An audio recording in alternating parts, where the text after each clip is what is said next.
बिस्मिल्लाहिर्रहमानिर्रहीम। अस्सलाम वालेकुम मेडिसी स्टूडेंट्स। आज आपका पीएससी का पेपर था। उम्मीद करता हूँ कि अच्छा हुआ होगा और इंशाल्लाह जो पेपर आपका मंडे को है वो प्रिंसिपल ऑफ अकाउंटिंग का, जिसके लिए ख़ास सवालात आपके लिए आपको मैं बता देता हूँ कि अकाउंटिंग में जो है आपका प्रिंसिपल ऑफ अकाउंटिंग का पेपर है मंडे वाले दिन। और इसमें जो है कोई 5 सवाल आपने करने हैं, ठीक है। यानी कोई कंपलसरी नहीं है, सबसे अच्छी बात ये कोई कंपलसरी नहीं है। और 3 घंटे आपको दिए दिए जाएंगे और 100 नंबर का यानी पेपर है, यानी हर सवाल समझिए 20 नंबर का है। तो इसमें जो इम्पोर्टेंट टॉपिक्स हैं मेरे लिहाज से, बल्कि आप लोग कर लेंगे तो ज़्यादा अच्छी बात हो जाएगी। पहला टॉपिक है बैंक रिकन्सिलिएशन स्टेटमेंट का टॉपिक है। इसमें रिक्वायर्ड आपको क्या बोला जा सकता है, क्या prepare a bank reconciliation statement और प्रिपेयर एडजस्टिंग जर्नल एंट्रीज, ये आपके बैंक रिकन्सिलिएशन के टॉपिक में आपको पूछा जा सकता है, ठीक है।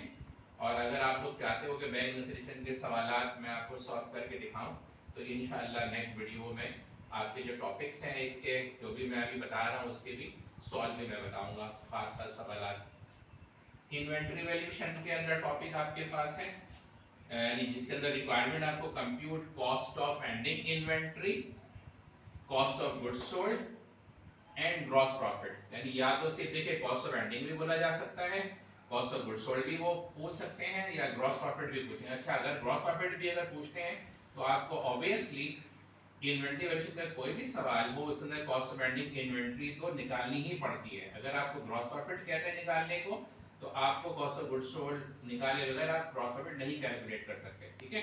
तो इसके अंदर आपको जो मेथड है, यानी कि आपको जो अंडर बोलेंगे फीफो से करें, लीफो से करें या एवरेज मेथड से करें, और जो आपको सिस्टम है ना under perpetual and periodic inventories, यानी दोनों में से कोई एक आपसे पूछेगा। परपेचुअल बोलेंगे तो पीरियोडिक नहीं बोलेंगे, या तो ए पार्ट में परपेचुअल बोल सकते हैं, बी में पीरियोडिक कहा जा सकता है। इसके अलावा journal and adjusting and closing entries, एक और चीज जो है यहाँ पे पूछा जा सकता है जिसको हम कहते हैं कॉम्पैरेटिव इनकम स्टेटमेंट, जिसको आप कंसोलिडेटेड भी बोल सकते हो, कंसोलिडेटेड इनकम स्टेटमेंट, ठीक है जी। तो ये जो है आपको बोला जा सकता है। इसके ना इफेक्ट्स भी आपको पढ़ के जाने हैं, यानी ये क्या नाम है, बल्कि इफेक्ट के बदले यहाँ पे आपको बोल सकता है कि जी इंक्रीज और डिक्रीज का वर्ड, इंक्रीज और डिक्रीज का वर्ड, इंक्रीज और डिक्रीज, ठीक है। किसपे, नेट इनकम आपका, ठीक है जी। नेट इनकम बढ़ जाएगा, या कॉस्ट ऑफ गुड्स सोल्ड, ये आपको पूछा जा सकता है जी। अगर आपकी एंडिंग इन्वेंट्री किससे ज्यादा निकलेगी, यानी कि वो फीफो से ज्यादा निकलती है या लीफो से ज्यादा निकलती है, ये भी आपसे पूछा जा सकता है। प्रॉफिट में क्या फर्क पड़ेगा, तो ये इफेक्ट्स के अंदर पूछा जा सकता है जी। नेक्स्ट टॉपिक जो आपके पास है वो है आपका ये अकाउंट्स रिसीवेबल। इसकी जो यानी कि क्या यानी आपको रिक्वायर्ड जो है यहाँ पे आपको प्रिपेयर नेसेसरी जर्नल एंट्रीज बनाने बोलेंगे सबसे पहले, और रिकॉर्ड एंड कैलकुलेट यानी बैड डेट एक्सपेंस, या इसको ऐसे बोल सकते हैं अलाउंस फॉर बैड डेट्स।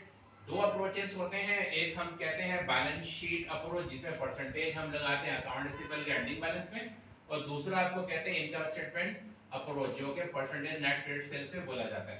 इसमें आपको टी अकाउंट बनाने बोलेंगे अकाउंट रिसीवेबल पे, यानी अकाउंट रिसीवेबल का टी यानी एंडिंग बैलेंस निकालना पड़ता है, और अलाउंस फॉर बैड डेट्स का, ठीक है। नेक्स्ट आपका प्रिपेयर पार्शियल बैलेंस शीट बनाने बोलेंगे। नेक्स्ट टॉपिक आपके पास है डेप्रिसिएशन। अच्छा, इसके अंदर आप लोग एजिंग अकाउंट से भी पढ़ के जा सकते हो। वो एजिंग का सवाल चूंकि 2021 में आया है तो मोस्ट प्रोबेबल चांस है कि नहीं आएगा, हो सकता है अभी आ जाए, तो वो भी आप देख सकते हो सवाल। डेप्रिसिएशन में आपको compute cost of plant assets, calculate annual depreciation by using straight line method, diminishing balance method, और आपके पास जो सिंपल जो है आपका यानी कि sum of the year digit method, this is called sum of the year digit method जी।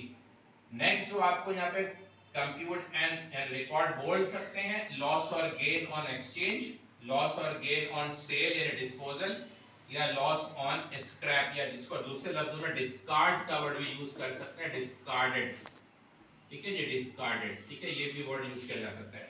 अच्छा, adjusting and closing entries भी आपको रिकॉर्ड करने बोल सकते हो, और प्रीपेयर पार्शियल। देखिए पार्शियल बैलेंस शीट जो दो सवालात में है, एक अकाउंट रिसीवेबल में और एक डेप्रिसिएशन में।